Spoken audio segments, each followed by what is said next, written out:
Ya, baik. Di sini saya akan menjelaskan program yang menghubungkan komputer satu dengan komputer yang lain. Yang pertama itu ada using system. Using system itu artinya awal dari sebuah program. Kemudian using system.net. Using system.net itu seperti jaringan. Kemudian using system.net.socket itu artinya sistem jaringan yang digabungkan oleh sebuah soket. Kemudian using system.text artinya ketika dijalankan program ini, ya, ketika dijalankan program yang kita buat atau yang kita inginkan.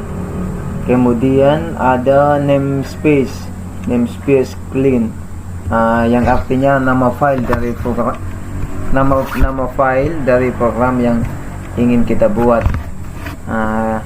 Kemudian di sini ada static void main string args, artinya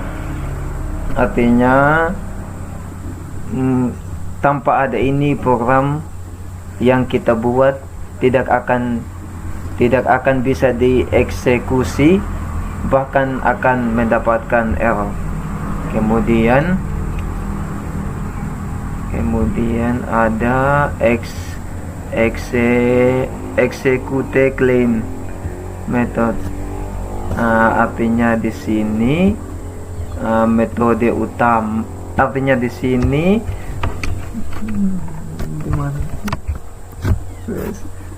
space execute clean, di sini itu metode utama, eksekusi metode utama. Sama juga yang di atas tadi, ini static void. Nah, tanpa ini tidak bisa dieksekusi. Kemudian ada tree ini artinya kita mencoba menjalankan sebuah program yang sudah kita buat. Kemudian ada establish the remote endpoint. Nah, artinya ini buat titik akhir jarak jauh. Ada for the socket this example. Nah, di sini ini for the socket itu untuk socket, lalu this example itu contohnya. Kemudian uses for 1111 one on the local, artinya ini menggunakan port 1111 di lokal. Kemudian komputer. Kemudian creation TCP atau IP socket using, artinya pembuat soket atau TCP atau IP, pembuatan soket. Kita menggunakan TCP atau IP. Kemudian socket kelas konduktor, artinya di sini konduktor kelas soket. Kemudian socket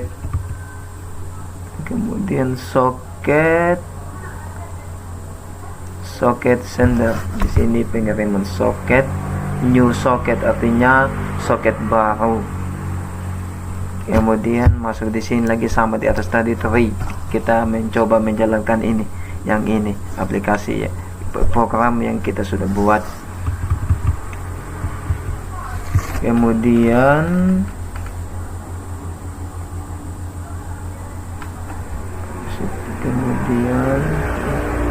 yang ini connect socket to the remote, artinya hubungkan soket ke remote.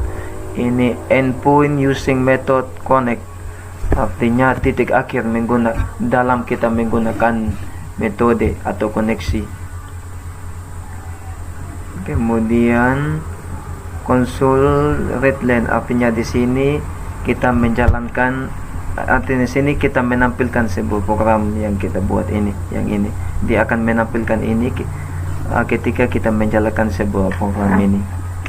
Kemudian ada creation of messages that, artinya di sini kita mencetak informasi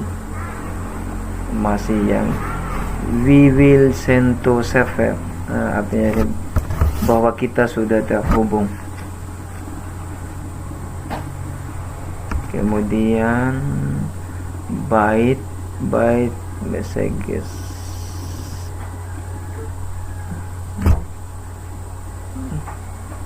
Kemudian ini yang kuning ini adalah penyangga data.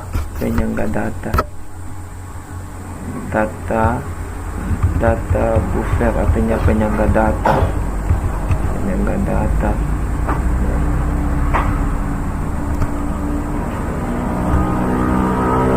Kemudian yang ini we receive the message using, artinya kita menerima pesan. The method receive this, artinya metode receive. Method returns numbers of byte, artinya di sini metode mengembalikan jumlah byte. Convert the to string, artinya terima itu akan kita gunakan untuk konversikan menjadi string.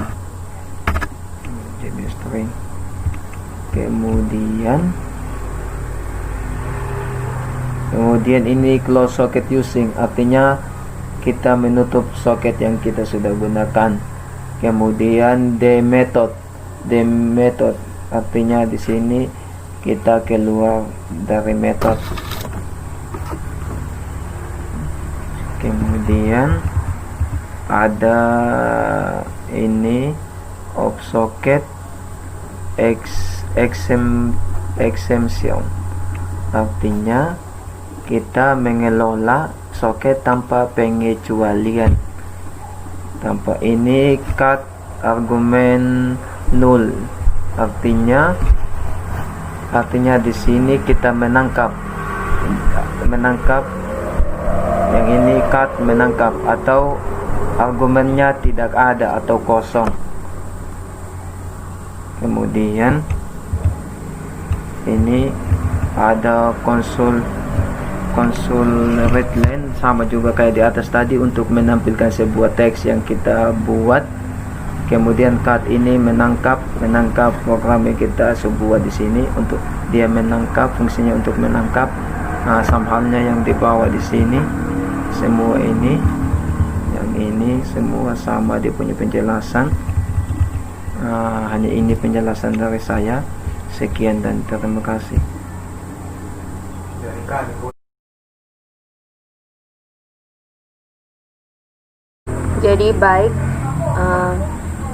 Jadi baik, saya mewakili teman-teman yang lain akan menjelaskan tentang program yang kedua, yaitu server-side programming.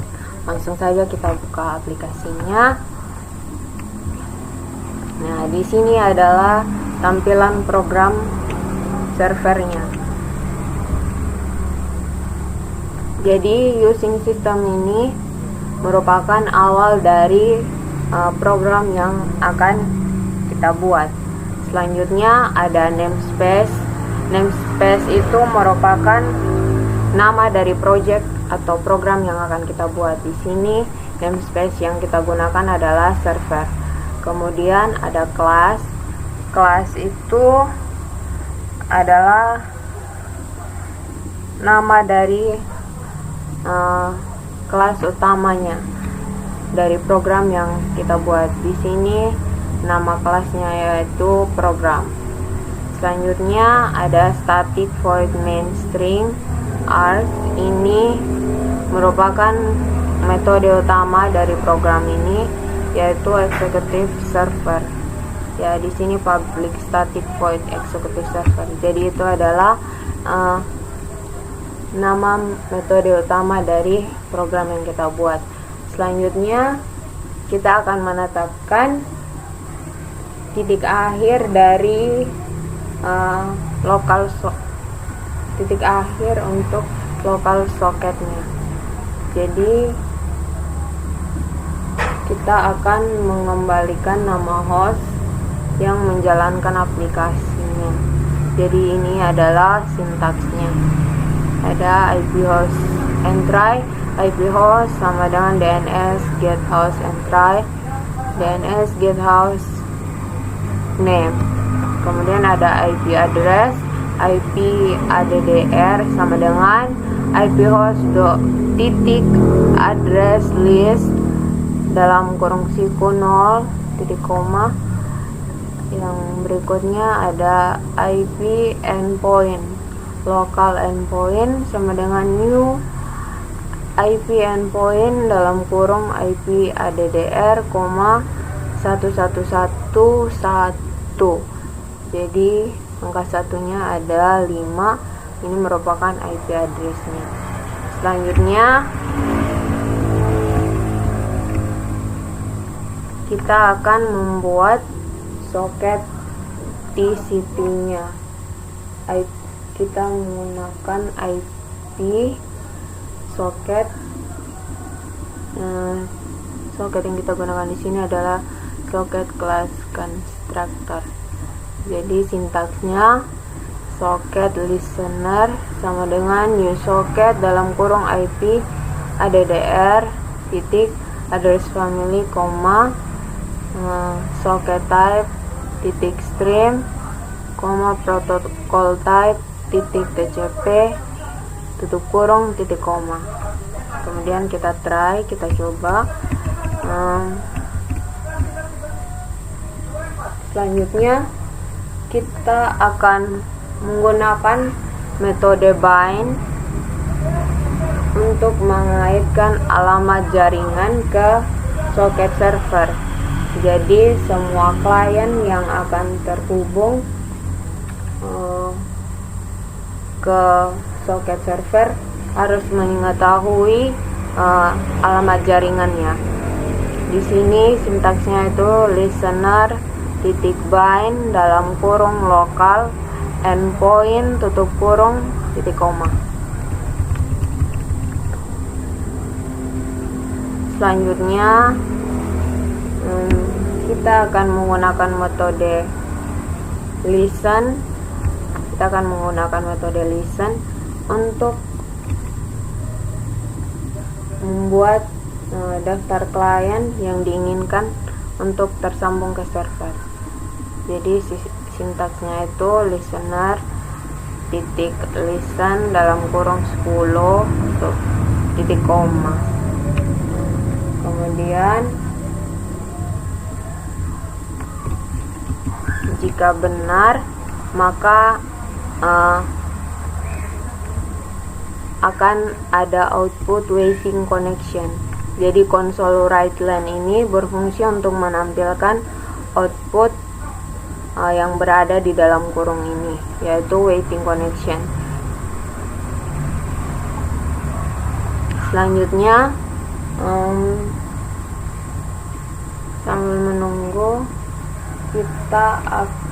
sambil menunggu koneksinya masuk, kita akan menggunakan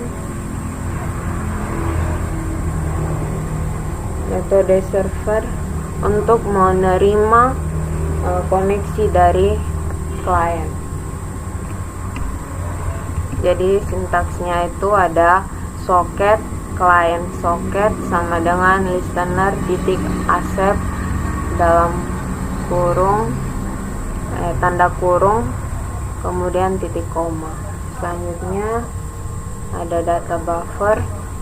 Jadi ini adalah sintaksnya, yaitu byte kurung siku, byte sama dengan new byte, ada buka kurung siku 1024 tutup kurung siku titik koma, kemudian string data sama dengan 0 titik koma. Jadi di sini jumlah datanya itu ada 1024 byte. Jika benar maka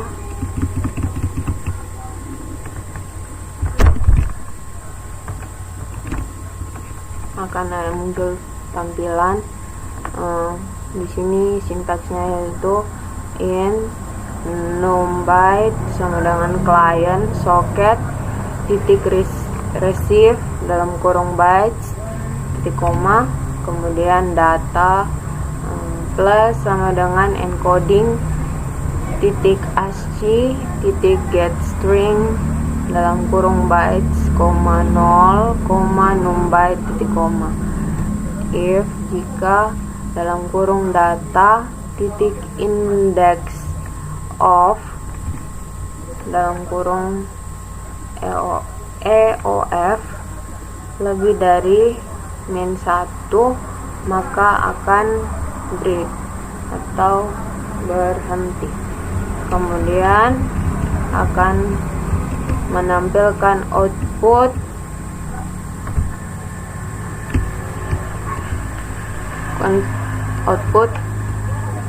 text receive anak panah dalam kurung kurawal 0, data. Sintaksnya byte dalam kemudian kurung siku buka dan tutup message sama dengan encoding titik IC titik get bytes dalam kurung test server. Kemudian kita akan menutup soket klien. Kita akan menutup soket klien menggunakan metode close. Setelah ditutup, kita bisa menggunakan soket tertutup untuk koneksi klien baru. Jadi ada sintaksnya, yaitu klien soket titik shutdown dalam kurung soket shutdown titik boot tutup kurung titik koma. Kemudian klien soket titik close kurung buka dan kurung tutup titik koma. Kemudian kurung kurawal 2. Kemudian catch exception E. Kemudian console write line E to string. Ya, jadi itu penjelasan tentang server side programming. Jadi tanda kurung buka ini menandakan awal dari program, sedangkan tanda kurung tutup ini menandakan akhir dari sebuah program. Demikian penjelasannya. Terima kasih.